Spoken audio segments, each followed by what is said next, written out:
You know, iBhayibheli is very careful when it comes to worship. And then the first thing that we learned,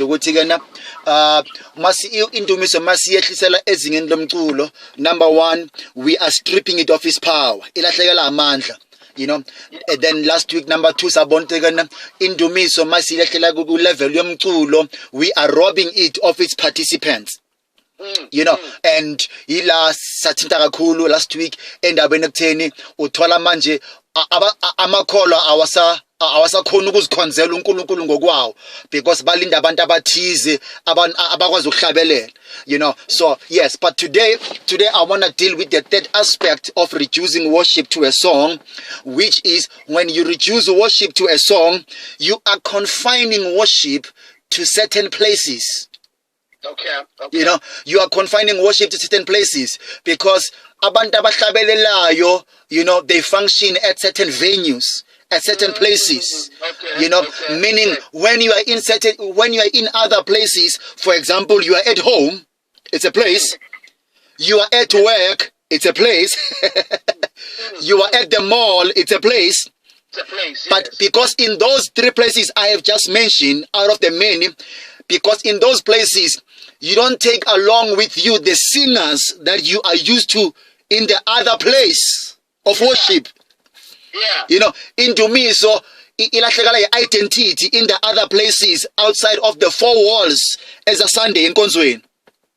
You know, Ayiki worship team mall. I'm glad you mentioned that. Ayiki worship team ekai. Ayiki worship leader M17. You see, but I'm gonna have to let you know, you see what we are dealing with in these first 5 weeks. You know, we're dealing with the strongholds. These are misconceptions. You know, and izinto esizinele from the previous generation. Now from the previous, but throughout the generations, no one was confident on the thing. To say no, as men bagit, as men. Let's ask the question. Senzan. Let's redefine this thing. Let's redefine this thing. You know, so where we are but we are still trying to uproot. You understand? The era is because if we can try to start and redefine it now, there's a statement sitting the biggest hindrance of a new truth is an old misconception. So I think ever since I've been teaching on worship for the past 5 years, I've realized that izinto engizifundisayo akusizinto ezintsha bhuti wami. Mara abantu bebasifundisa amaqiniso bebawaletha bewavinjwa ile era eseyinzinzile esey-rooted. That's why this thing is so rooted. So hence in my heart I felt, no, before we start the teaching, maybe let's dedicate the first few weeks, let's uproot these things. So that when we come with the truth, but quickly, when you reduce worship to a song, you are confining it to certain places. But you might be asking, Churchill, let me take you to John chapter 4, the discussion between Jesus and the Samaritan woman. You know, little Bible, which is actually there's a verse that we love to quote. John chapter 4, verse 23. A time is coming, and now is, where the true worshippers will worship the Father in spirit and in truth. But that's a very critical statement. Number two, the true worshippers will worship the Father in spirit and in truth. Okay. Akaqali indaba nje emoyeni. Impendulo yombuzo lo. Umbuzo uthini? Umbuzo oku verse number 19, John 4:19. The little Bible, when the Samaritan woman realized that she's speaking to a prophet, she asked, our fathers worshipped on this mountain, the Samaritans. Maranina majuda nite kuse Jerusalem alakumele sidumise khona.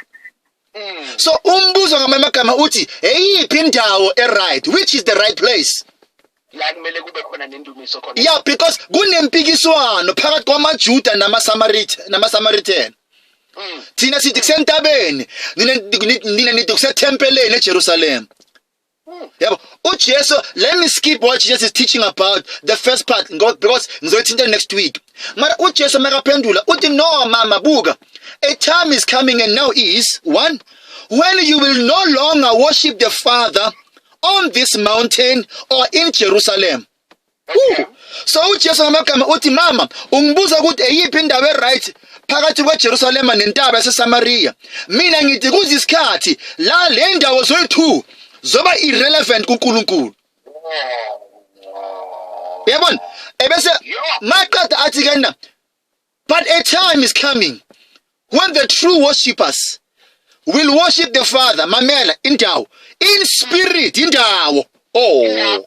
Ikhonzela khona Emoyeni bese athi in truth indlela. Hayi baba.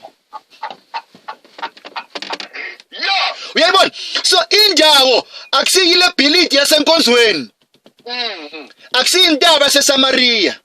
Yeah. Mara indawo is no longer geographically but it's a realm. Oh angazi ichaza kanjani ngesizulu. Uyayibona? It's a realm. It's the spirit realm. Why the spirit realm? Because uJesu uthi kana verse 24 athi God is a spirit in being.